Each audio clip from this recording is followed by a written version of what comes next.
Aký je rozdiel medzi psychológom, psychiatrom a psychoterapeutom? Kto potrebuje psychiatra?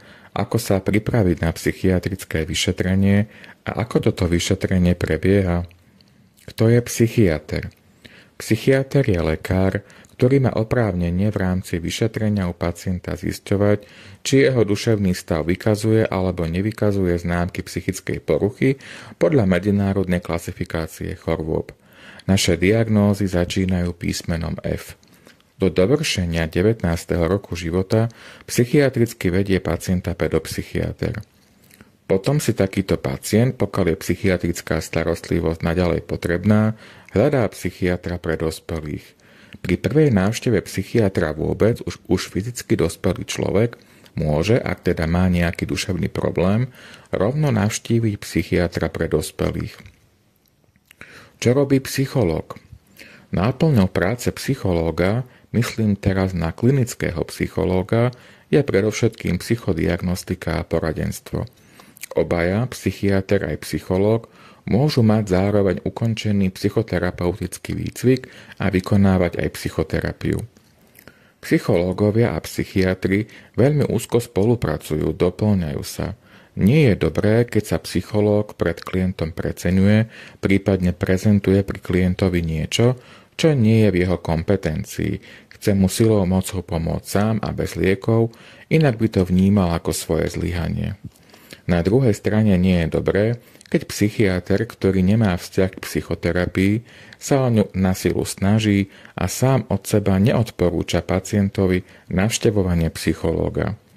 Všade tam, kde je to možné, odporúčam, aby pacienta viedla psychofarmakologicky aj psychoterapeuticky jedna osoba, lebo je to najideálnejší stav a tou osobou je teda psychiater.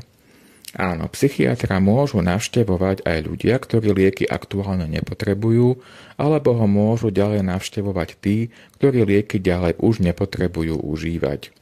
Tie totiž nemusí byť potrebné užívať celý život. Kto môže potrebovať psychiatra? Psychiatra môže potrebovať človek, ktorý prežíva akúkoľvek duševnú nepohodu, trvajúcu nejaký čas a neprichádza zlepšenie vlastným úsilím. Psychiatrický pacient nie je blázon, ale človek, ktorému záleží na vlastnom duševnom zdraví, načúva svojej duši a poctivo sa o ňu stará. Ako sa dostane k psychiatrovi a ako prebieha psychiatrické vyšetrenie?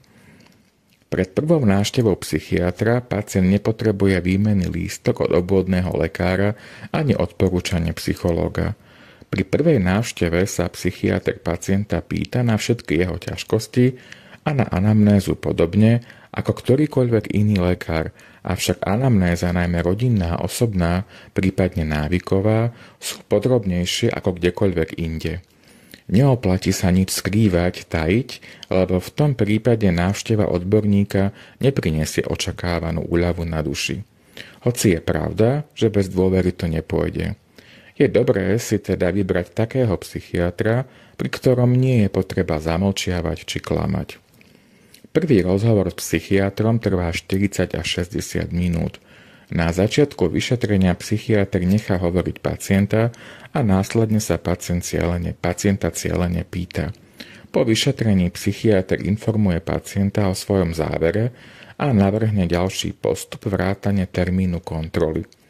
Buď ho teda informuje o tom, prečo si myslí, že konkrétny liek mu pomôže a prejde si s ním jeho účinky, alebo mu odporúči navštevovať individuálne psychoterapeutické sedenia u neho, u konkrétneho psychológa či navštevovanie skupinovej psychoterapie.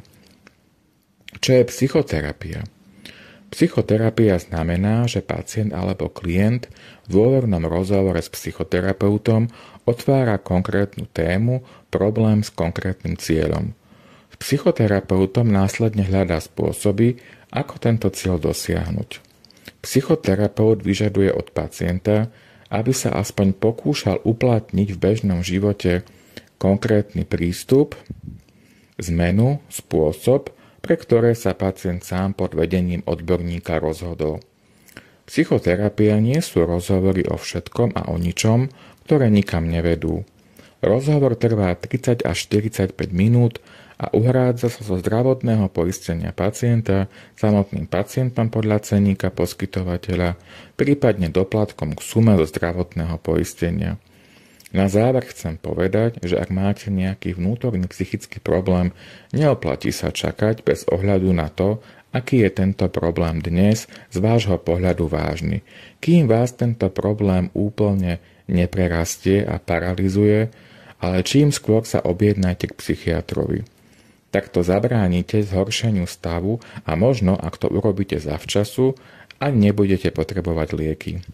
Každý psychiater môže viesť psychoterapeutické rozhovory s pacientmi, samozrejme potrebuje mať na to čas, priestor a musí sa v tom sám cítiť komfortne.